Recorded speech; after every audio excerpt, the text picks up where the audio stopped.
This video is on section 1-6 on basic constructions. And what a construction is in geometry is by using something called a straight edge, which you'll think of more like a ruler, and a compass. Okay, and we'll use a compass and a straight edge to do a couple of things in this video. One is we will construct congruent segments. We will construct congruent angles.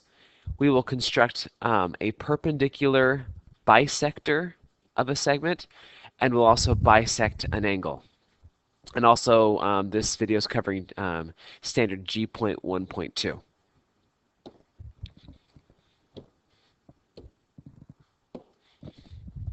Okay, so first, how to construct a congruent segment. So, if I'm given some segment, I'll just draw. Now again, I'm thinking of it as a straight edge. Although it has lines on it, we're assuming it doesn't have lines. Okay? If I call this segment AB, and now I want to construct a segment that has the exact same length, a congruent segment. Okay? What I will do is I will draw another segment that is longer than segment AB. Okay? I will then take my compass. Now this is my compass.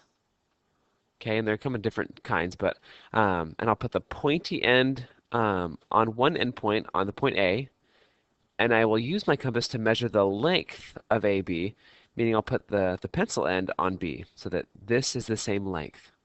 Okay, I will then pick one endpoint of my segment and put the pointy end on that endpoint, and then I will draw a dash on the segment. Now, sometimes students want to kind of keep it so that the compass is straight up and down, and it's kind of hard to draw it that way. I found that kind of leaning it in the direction that I'm drawing has been very helpful and not in using a compass. So, if I label this point C, and I label this point where the compass crossed it, call that D, then I've constructed a congruent segment. So I can say that segment AB is congruent to segment CD. Okay? Now, how to construct a congruent angle. I will start off by constructing some angle. It doesn't really matter how big it is.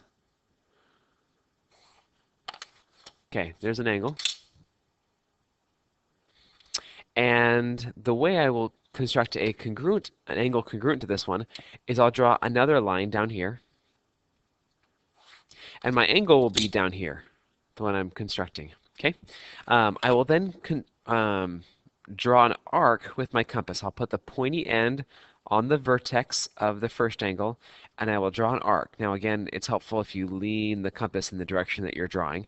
I've drawn an arc. Now, without changing my compass, I'm going to draw the exact same arc down here by putting the pointy end on this end point and draw the exact same arc and make sure that this arc is at least as long as the first. So it's going to be bigger than my angle. Okay, the next step is for me to measure how long this arc is. Okay, so I will kind of put the pointy end here, I'll put the pencil end over here where it intersects over here, so that this compass is exactly as long as the arc. I'll go down here, put the pointy end on this endpoint, and draw a mark so that I have the same length down here. Okay, and then I will connect this endpoint with where that mark is.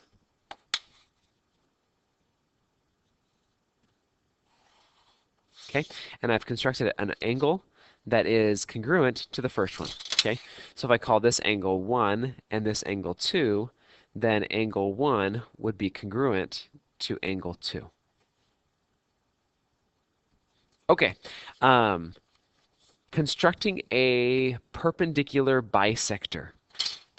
Okay, if I have some segment,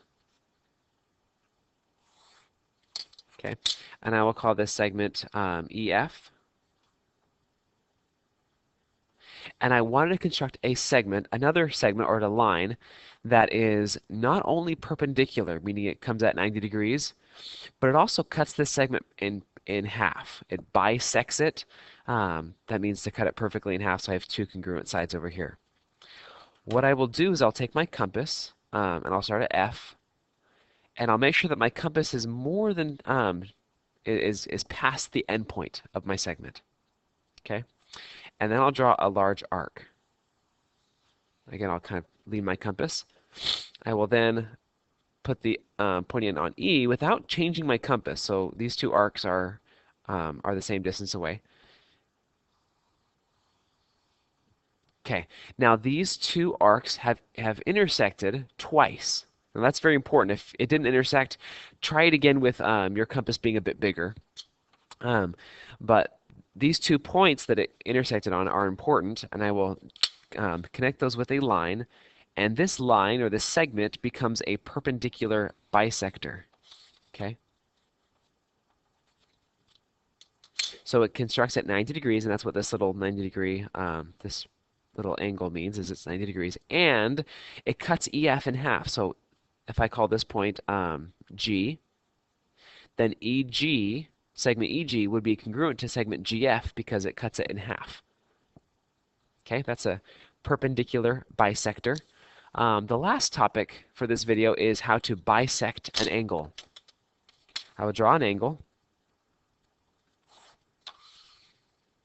Doesn't matter how big or small it is. Okay, and I will, the way I'll bisect this angle is by drawing an arc through the angle.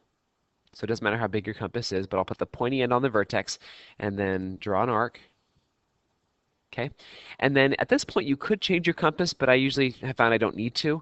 I'll then put the pointy end on one place where it intersects, here. Draw an arc kind of through the middle, and then I'll put the pointy end on the other intersection and draw an arc through that one. Okay, so these two arcs intersect. I will then draw a line from the vertex to where these two lines intersect.